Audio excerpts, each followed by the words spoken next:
Hi, welcome to Rethi channel. இன்றைக்கி நம்ம பார்க்க போகிறது ரவா உருண்டை எப்படி செய்கிறதுன்னு தான் பார்க்க போகிறோம். அதுக்கு ஒரு கப்பு ரவை எடுத்துக்கோங்க, ஒரு கப்பு ஜீனி எடுத்துக்கோங்க. இப்போ ரவையை நல்லா வறுத்துக்கிட்டு அதை ஒரு 5-6 அரை கிலோ ரவைன்னா ஒரு 5-6 ஏலக்காய் சேர்த்து மில்லில் போய்ட்டு அரைச்சிட்டு வச்சுக்கோங்க. இப்போ ஜீனி வச்சுருக்கோம் இல்லையா, அந்த ஜீனி மிக்சியில் விட்டு நல்லா அரைச்சி வச்சுக்கோங்க. இப்போ ஒரு வானிலையில் நெய்யை ஊற்றி முந்திரி பருப்பு திராட்சை பண்ணி நல்லா கோல்டன் ப்ரௌன் கலரில் வறுத்து வச்சுக்கோங்க. இப்போ இதை நல்லா பொடிசாகவும் கட் பண்ணிக்கலாம், மிக்சியில் விட்டும் நம்ம ஆட்டிக்கலாம். நான் மிக்சியில் விட்டு இன்றைக்கி ஆட்டிக்கிட்டேன்.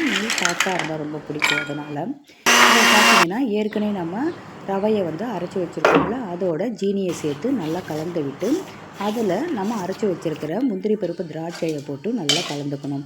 இப்போ வானிலையில் அதே வானிலையில் நெய் விட்டு நல்லா சூட வச்சுங்க. சுட்டதுக்கு அப்புறம் அதை கொஞ்சம் கொஞ்சமாக இந்த மிக்ஸில் நீங்கள் கொஞ்சம் கொஞ்சமாக சேர்த்து ஸ்பூனில் கொஞ்சம் கலந்து விட்டுக்குங்க. சுடும். ஸோ அதுக்கப்புறம் கலந்து விட்டு கொஞ்சம் நல்லா பெசரி விட்டு நீங்கள் ரவை உருண்டையாக பிடிச்சி எடுக்க வேண்டியதான். இதில் தேங்காய் நல்லா கொஞ்சம் முத்தின தேங்காயாக இருந்தால் அதை நல்ல பல்லாக கட் பண்ணி அதையும் இந்த நெய்யோடு வறுத்து இதை பொட்டுக்கடலை இதையும் சேர்த்து வறுத்து நம்ம இந்த உருண்டையில் நம்ம சேர்த்துக்கலாம். இது நான் இன்றைக்கி சேர்க்கலை, எங்களுக்கு இந்த மாதிரி செஞ்சால் ரொம்ப பிடிக்கும். இந்த மாதிரி செஞ்சு பாருங்கள். இப்போ தேங்காய் வேணும்னா தேங்காய் சேர்த்துக்குங்க. இது என்ன ஆகும் அப்படின்னா வாயில் போட்டோன்னே அப்படி கரையிற மாதிரி இருக்கும். ரொம்ப சாஃப்டான ரவா உருண்டை.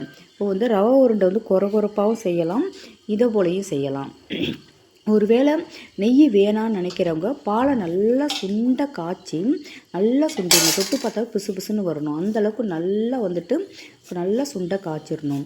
காய்ச்சி நீங்கள் அதை நம்ம நெய்க்கு பதில் சுட சுட இதில் கலந்து அதையும் நம்ம ரவை உருண்டையாக உருட்டலாம்.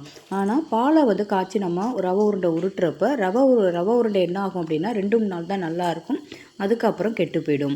நெய் உங்களுக்கு 1 வீக்கு கூட சூப்பராக இருக்கும், அதுக்கு மேலேயுமே நல்லாயிருக்கும். நான் 10 டேஸ்க்கு இப்போ மேலேயே வச்சுருப்பேன். இது இப்போ ரவை உருண்டை உருட்டியாச்சு, நல்லா டேஸ்ட்டாக இருந்தது. நான் பார்த்திங்கன்னா இந்த ரவை உருண்டை போல் நீங்களும் இதே போல் செஞ்சு பாருங்கள், செம்ம டேஸ்ட்டாக இருக்கும். குழந்தைங்களுக்கு கூட கொடுக்கலாம். இதை மாதிரி நீங்கள் உருட்டி ரவா உருண்டை செஞ்சு தீபாவளியை செலிப்ரேட் பண்ணுங்கள். இந்த வீடியோ பிடிச்சிருந்தால் லைக் பண்ணுங்கள், ஷேர் பண்ணுங்கள்.